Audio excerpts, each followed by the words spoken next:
Democrat from Michigan, is joining our conversation now. Congressman, thank you very much for being here.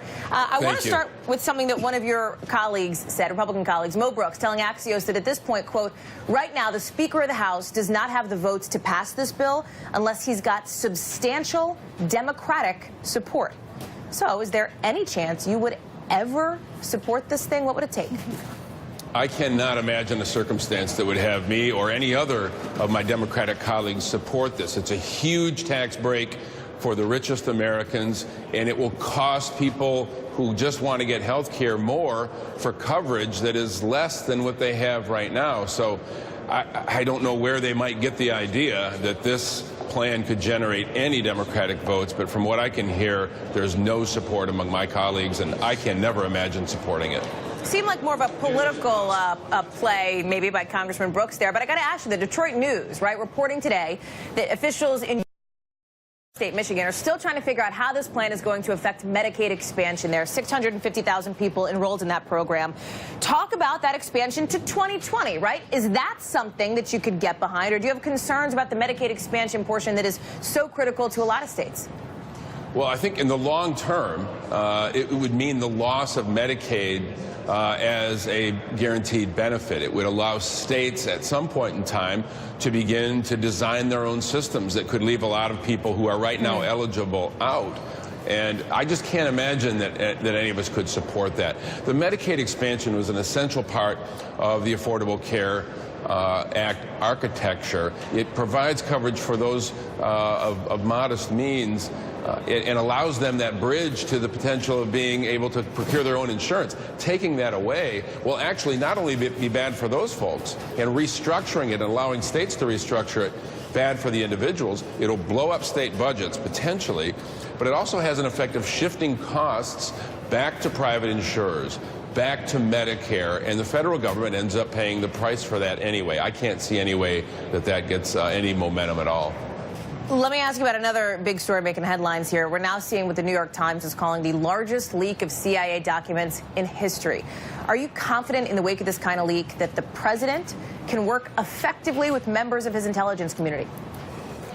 Well, the president has insulted the intelligence community on a regular basis. Right now, he implicitly is insulting them by somehow claiming that they were complicit in a wiretap of Trump Tower. How he can then turn to them for the kind of activity that they're involved with every day that secures the American people is, I think it's a real serious question.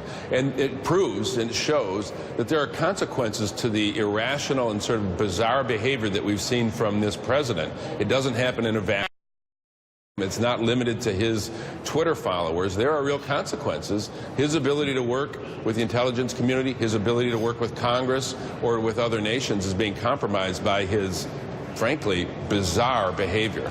So you're calling this bizarre. I know you've called the tweet accusing President Obama of wiretapping Trump Tower bizarre as well, using that same adjective. The White House has said, hey, we're going to push it to Congress so that the House Intelligence Committee, for example, can look into this.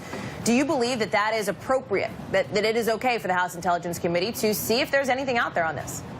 Well, I mean, I think the Congress should look at everything that this president's doing. I don't think it makes sense, though, for the president to make a baseless claim for which he has absolutely no evidence. It's pure conjecture or paranoia. And then say, people are saying this happened, so the House of Representatives needs to look into it. The president could call the head of the FBI, the head of the CIA, whom he appointed, and ask them whether or not this is true. They can give him a straight answer. We know why he doesn't want to do that, because we know what the answer is. This is why I say the behavior is bizarre. I don't see how this ends well for the president, and it hurts our country. So it's not a good thing. Congressman Ashley Parker from the Washington Post has a question for you. Congressman, thank you. Going back to health care, Michigan is a state that President Trump won, but won narrowly. If he's talked about taking the show on the road. If he goes into Michigan and tries to sell this, will that help get it across the finish line, or what are the challenges he might face on the ground there? Well, it will not help him. When we look at what the proposal does, basically providing a tax, an age tax, so that people at the very top end of the age spectrum are going to pay significantly more. Now they'll have to be able to pay up to 5 times what younger insured individuals will pay.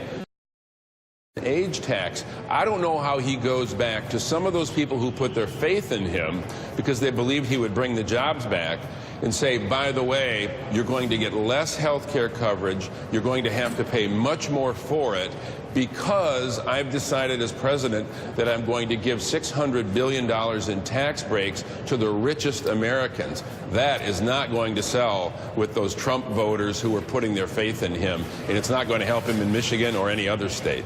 Congressman, before I let you go, I got to ask about some chatter that's out there. You have any plans to run for maybe governor 2018? You know, I'll make up my mind when the time is right. I'm really focused right now on this, on this battle here in Washington. We start these elections far too soon anyway. Sometime in this year, I'll have to make a decision as to where I want to fight the battle. Maybe here, maybe back in Michigan. We'll see. Sounds like you're not ruling it out, though. Not yet. All right. Congressman Dan Kildee of Michigan, thank you.